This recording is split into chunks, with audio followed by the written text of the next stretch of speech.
Bonjour Julien, vous faites partie de la FFMC 69. Est-ce que vous pouvez nous expliquer pourquoi est-ce que vous manifestez aujourd'hui? On manifeste aujourd'hui, c'est une manifestation qui n'est pas contre quelque chose, bien qu'on aurait beaucoup de revendications, mais surtout une manifestation pour quelque chose, pour une autre politique de sécurité routière. Car aujourd'hui, dans le cadre d'élections législatives et présidentielles, on voit bien que la sécurité routière, la mobilité et les deux roues motorisées pour nous aujourd'hui, on est vraiment les oubliés de cette campagne. Combien de personnes est-ce que vous attendez aujourd'hui, place Bellecour? Dernière manifestation, 18 juin, on était plus de 10 000. Ça a été un fort succès. Aujourd'hui, les conditions sont un petit peu différentes, mais on attend une forte mobilisation entre 4 et 7 000 motards. Demain, sur Paris, il va y avoir également beaucoup de monde. Beaucoup de monde, parce que déjà, la manifestation parisienne est généralement assez importante vu la population de roues motorisées qu'il y a en Ile-de-France. Mais la particularité cette année, c'est que l'ensemble des antennes FFMC en France appellent à converger tous ensemble à Paris le 25 et de faire un rassemblement national. Qu'est-ce qui attend les participants de la manifestation de Lyon aujourd'hui? Quelles actions est-ce que vous prévoyez? Un programme très chargé aujourd'hui. Rassemblement place Bellecour, petit départ classique. Direction la préfecture où on va remettre le manifeste de la sécurité routière. Nos propositions clés en main politiques, notre vision de la sécurité routière. On va remettre ça aux responsables de la préfecture très rapidement. En même temps, nous allons faire un dépôt de gerbes symbolique devant la préfecture, car c'est à cet endroit-là précis que gît la sécurité routière et les belles promesses de ce gouvernement et de la concertation du deux roues motorisé qui a embelli entre parenthèses le quinquennat de M. Sarkozy. On a bien vu par la suite que ça n'a pas été le cas. Nous continuons après où nous allons rencontrer les responsables politiques des différents partis qui nous auront répondu de façon positive, l'UMP, le PS et le PC pour le front de gauche. Nous recevrons lors du passage du cortège où ils auront un questionnaire commun qu'on leur a envoyé à l'avance où ils répondront à ces 4 questions. 3 questions nationales, une question plus locale sur les APA. Est-ce que vous pouvez nous expliquer ce que sont les APA? Les APA, c'est une chose très compliquée, surtout que personne ne veut en parler. C'est les zones d'amélioration prioritaire pour l'air. En gros, c'est l'interdiction des centres urbains aux véhicules soi-disant les plus polluants, les plus anciens. Fait de façon totalement unilatérale, sans concertation. Très peu d'élus aujourd'hui sont au courant d'un système qui est pourtant très avancé dans le Grand Lyon. Les projets d'études sont lancés, l'expérimentation c'est pour demain, c'est pour juillet 2012. C'est une mesure extrêmement discriminante, basée uniquement sur la sélection par l'argent, où on va empêcher, c'est une atteinte grave à la Déclaration des droits de l'homme et du citoyen, l'article 13 ou 14 de mémoire, je ne me rappelle plus, la libre circulation des personnes. Merci Julien, on vous souhaite une très bonne manifestation pour ce samedi et beaucoup de monde. Merci bien, allez. Bonjour Monsieur Lassiane, représentant de l'UMP. On va en savoir un petit plus sur vous, je vous laisse vous présenter. Donc, Lionel Lassagne, je représente effectivement l'UMP, je suis conseiller du 3e arrondissement, moi-même motard depuis 15 ans, je n'ai pas de véhicule, je roule qu'en moto, adepte des raids hivernaux, alors la saison maintenant s'y prête moins, mais éléphants, pingouinos et récemment les 1000 vaches, donc j'espère aussi savoir de quoi je parle. Bonjour, donc je suis François Baillimat, je suis un des responsables de la Fédération du Rhône du Parti communiste français. Donc Yann Krombeck, membre du bureau fédéral du Parti socialiste Fédération du Rhône et conseiller régional Rhône-Alpes pour le groupe socialiste. On a donc envoyé à tous les partis politiques avant cette manifestation 4 questions. Donc comme le veut la coutume, je vais vous poser les questions et je vous laisserai répondre après si possible assez rapidement. On a quasiment 7 à 10 000 motards aujourd'hui qui attendent de repartir.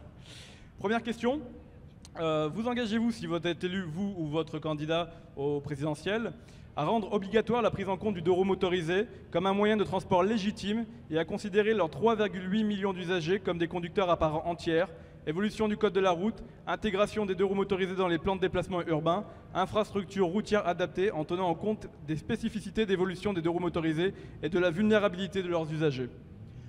Alors déjà une question de principe, je pense que les deux roues motorisés, quels qu'ils soient, scooters ou motos, sont déjà des modes de transport légitimes. Je ne me sens pas illégitime, je suis assuré, je respecte la loi.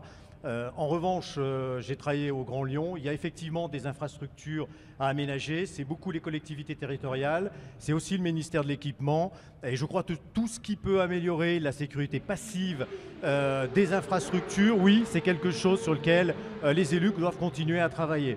En revanche, un code de la route spécifique pour les motos, j'y suis pas favorable.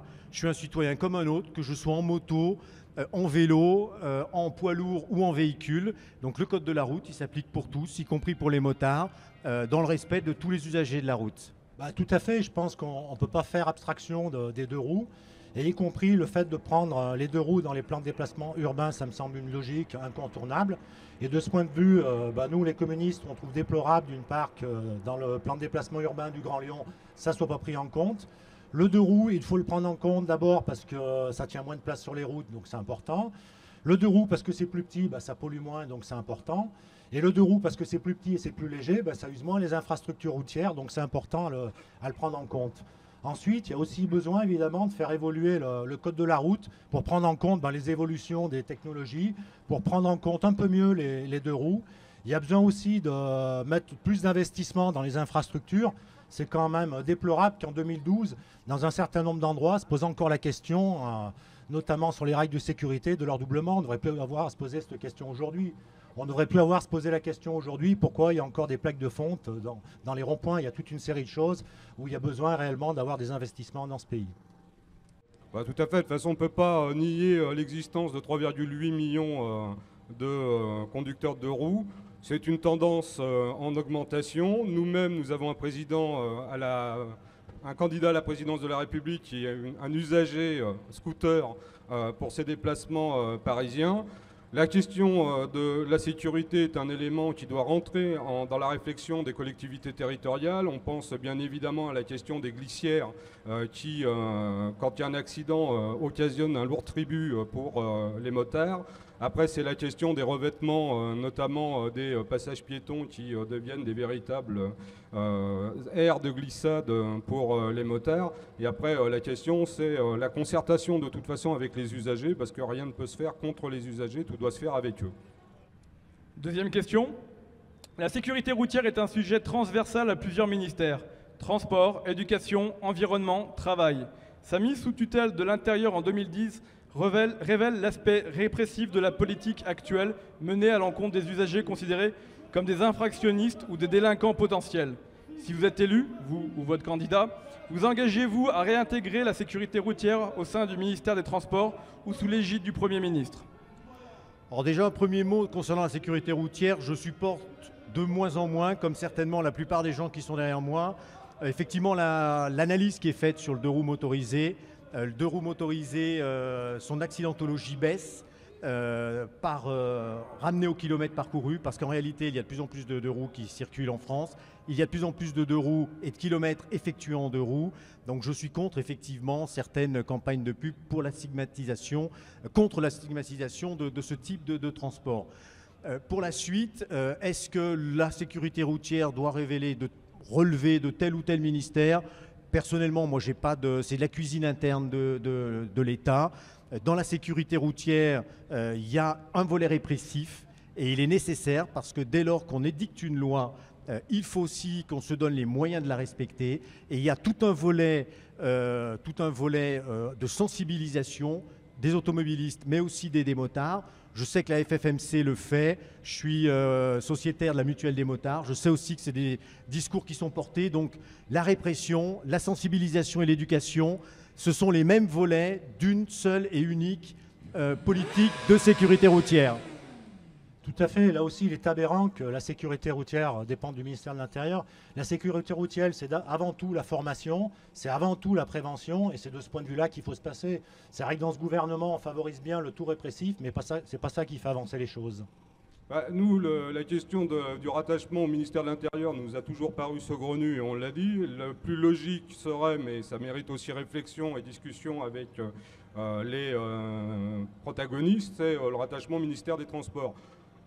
Tout en mentionnant quand même que les questions sont transversales, nous on tient beaucoup à l'éducation des jeunes, l'éducation des moins jeunes et l'éducation des autres usagers de la route. C'est-à-dire qu'à un moment, la question c'est la prise en compte par les autres usagers de la route, notamment les automobilistes, de la spécificité des motards et des deux roues pour qu'ils puissent se rendre compte de ce que c'est que conduire en tant que deux roues et ne pas avoir parfois des comportements dont on peut considérer qu'ils sont meurtriers.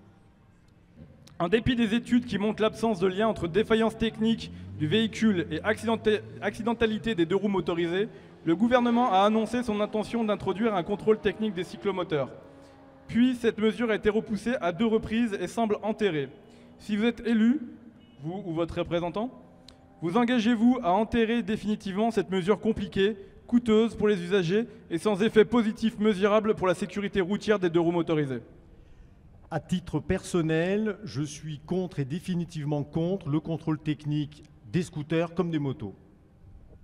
Ben, je pense là aussi que sur la question des contrôles techniques, il y a besoin de remettre tout à plat et qu'effectivement, il y a besoin d'une étude sérieuse qui montre aujourd'hui, notamment pour les 4 roues, qu'est-ce que ça a pu améliorer ou ne pas améliorer les contrôles techniques.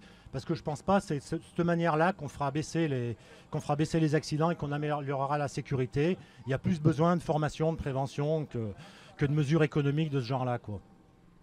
Là, la mesure, de toute façon, elle est, comme beaucoup de mesures du gouvernement, annoncée et retirée. La question, c'est de savoir si véritablement il y a une nécessité d'une réflexion ou alors si on a pris un moment le contrôle technique comme étant un élément de vache à lait pour les finances publiques. Donc nous, sur ce sujet, on préfère une large concertation, notamment avec les constructeurs de véhicules, pour voir avec eux les questions de sécurité, voir ce qui remonte des usagers. On est plutôt partisan d'une table ronde, d'une concertation, mais pas d'un contrôle technique pour le plaisir d'avoir un contrôle technique. Question numéro 4, qui est beaucoup plus locale. Les zones d'action prioritaires pour l'air, ZAPA, répondent à un arrêté du ministère de l'écologie, lequel concerne les communes et groupements de communes dont la population dépasse 100 000 habitants. Ces collectivités pourront mettre en place sur tout ou partie de leur territoire des zones qui seront interdites à certaines catégories de véhicules en fonction de leur émission de polluants. Le Grand Lyon fait partie des 8 candidats à l'expérimentation de cette mesure, qui était à la fois une atteinte sans précédent à la liberté de circulation, qui est un droit fondamental de chaque citoyen, et un outil de discrimination des populations par leurs revenus. Si vous êtes élu, vous engagez-vous à revoir ce projet dans son intégralité en prenant en compte les deux roues motorisées et en excluant toute discrimination de vos concitoyens? La qualité de l'air en ville ne cesse de dégrader particulièrement sur l'agglomération lyonnaise. Nous allons d'ailleurs vraisemblablement subir une sanction de la part de la Commission européenne parce que l'air est mauvais, la qualité de l'air est mauvaise en France. Toutefois, moi je pense et je propose de plutôt s'appuyer sur les progrès technologiques des constructeurs pour donner des restrictions en termes d'émissions des véhicules plutôt que d'interdire des flottes, parce que comme vous l'avez dit, moi ma moto a 10 ans, j'ai pas envie de la changer tout de suite, j'habite en centre-ville et je ne vois pas de quel droit on m'empêchera à terme de rentrer chez moi avec mon véhicule. Donc cette mesure, je ne la considère pas applicable en l'état, en tout cas comme elle est présentée. Toutefois, il faut que nous ayons conscience, utilisateurs de véhicules de roues motorisées, qu'on aura à l'avenir, qu'on devra avoir à l'avenir des véhicules moins polluants. Mais c'est vrai pour nous, c'est vrai aussi pour l'ensemble des véhicules qui roulent en ville. Donc oui, pour une mesure de restriction, mais qui rentrera en ligne de compte dans le temps et au fil du changement des flottes, et non à une mesure qui rentrera en vigueur comme un coup près du jour au lendemain. Là aussi, je pense que ces mesures-là, elles obéissent qu'à une seule logique, la loi du fric. Je pense que tout est à revoir. On ne prend pas en compte, d'abord, dans la pollution, qui est un problème important, la qualité de l'air aussi, toute une série de mesures, comme par exemple le fait que dans les centres-villes, il y a de plus en plus d'emplois du secteur tertiaire, que les familles défavorisées, les familles populaires sont exclues du centre-ville, donc sont obligées de se déplacer de la banlieue vers le centre-ville, qu'il y a toute une série d'entreprises qui, pour des raisons financières, passent leur temps à délocaliser leur emploi, ce qui fait que là aussi, les salariés dans ce pays sont obligés de se déplacer sans arrêt. Que par exemple, aujourd'hui, un chômeur qui refusera un emploi situé à plus de 40 km de chez lui se verrait radié des listes de la NPE. Sur le fait aussi, par exemple, que la déréglementation des services publics, je prendrai juste un exemple, mais avant, quand on vous amenait le courrier chez vous, il y avait un véhicule qui venait le matin. Aujourd'hui, avec la déréglementation, vous avez 4, 5, 6 véhicules qui se pointent chez vous. Il y a la Poste qui vous amène une lettre, il y a les filiales de la Poste dans un autre véhicule qui vous amènent des lettres. Et puis alors, sans citer tous les autres concurrents, chacun amène des lettres. De ce point de vue-là, je pense qu'il y a des choses à faire un peu mieux dans ce pays, plutôt que ces lois que je trouve complètement inadaptées. En plus, quand on regarde les critères qu'ils ont mis en application, pour ce que j'ai pu voir, quelqu'un qui achèterait aujourd'hui un 4x4 tout neuf pourrait circuler dans les centres-villes, mais quelqu'un qui aurait une moto qu'il aurait achetée en 2004 s'en verra exclu. Alors je ne vois pas en quoi la moto, même si elle date de 2004, elle est plus adaptée à la circulation du centre-ville qu'un gros 4x4. Le Grand Lyon est en effet candidat. Tout en étant candidat, il y a quand même un certain nombre de critères ou des limitations de la réflexion qui ont été demandées à être revues. C'est-à-dire qu'à un moment, la question, c'est pas de dire on empêche les gens de circuler. La question, elle est liée au développement durable. C'est-à-dire qu'à un moment, de faire en sorte que la pollution puisse diminuer au cœur des villes. Après, c'est comment on fait. Donc là aussi, c'est une question de concertation. C'est-à-dire que les gens qui roulent en ville ne sont pas forcément déjà des gens qui habitent en ville. Donc à un moment, c'est la gestion des flux. C'est la question de comment on permet aux gens d'arriver jusqu'au centre de la ville, de garer leur véhicule, que ce soit un véhicule 2 roues, un véhicule 4 roues. Donc là aussi, ça nécessite une réflexion. Nous, ce qui nous paraît critiquable dans le projet tel qu'il est en vigueur et qu'on combat, même si à un moment, il y a effet de candidature, c'est qu'on va permettre à ceux qui ont les moyens de rentrer dans le centre-ville et ceux qui ont peu de moyens de rester exclus. Donc c'est discriminatoire, on est d'accord avec vous, mais là aussi, à un moment, la question c'est comment intégrer, comment faire vivre une mesure de développement durable avec des éléments spécifiques, mais là aussi on en réclame à la concertation avec les usagers. Merci pour vos réponses. Je vous laisse quelques minutes très rapides pour dire ce que vous avez envie de dire. Ce que je pense du haut, entre guillemets, et modestement de mes 15 ans de moto tous les jours, c'est que l'accidentologie, c'est évidemment la question de tous. Un accident sur 2 en moto relève de l'automobiliste, mais un accident sur 2 aussi relève du comportement du motard. Quand je vois une moto qui vient de partir tout à l'heure, bille en tête avec une roue arrière avenue de Saxe, c'est inadmissible. Tout aussi inadmissible que lorsqu'un automobiliste ne fait pas son contrôle avant de tourner à droite. Donc moi, si je peux donner un conseil, en tout cas aux jeunes conducteurs, c'est que leur sécurité, c'est d'abord leur comportement. C'est un peu en tout cas moi, si je suis un motard heureux, sans accident, c'est comme ça que je me suis comporté. Moi tout d'abord, je voudrais féliciter la FFMC puis l'ensemble des motards qui aujourd'hui se mobilisent pour leurs revendications. Nous, le Front de Gauche, le week-end dernier, on était 120 000 à la Bastille parce qu'on existe d'autres choix de société qui placent l'humain au centre. Et je pense que les revendications qui sont les vôtres, quelque part, placent aussi la question de l'humain au centre. Et tout ce qu'on veut faire, nous on veut le faire en... C'est les citoyens qui doivent décider, c'est pas les autres. Voilà ce que j'ai à vous dire. Encore bravo pour votre mobilisation. Je vous remercie pour vos réponses.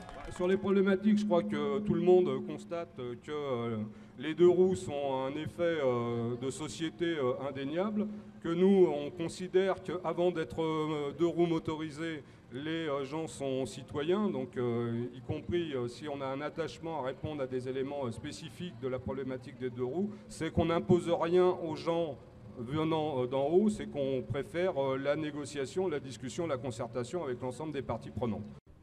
Je vous remercie pour votre intervention. Suite aux différentes réponses des candidats et des partis, nous analyserons vos réponses et nous vous transmettrons les réponses que nous ferons et qui seront diffusées sur motomag.com.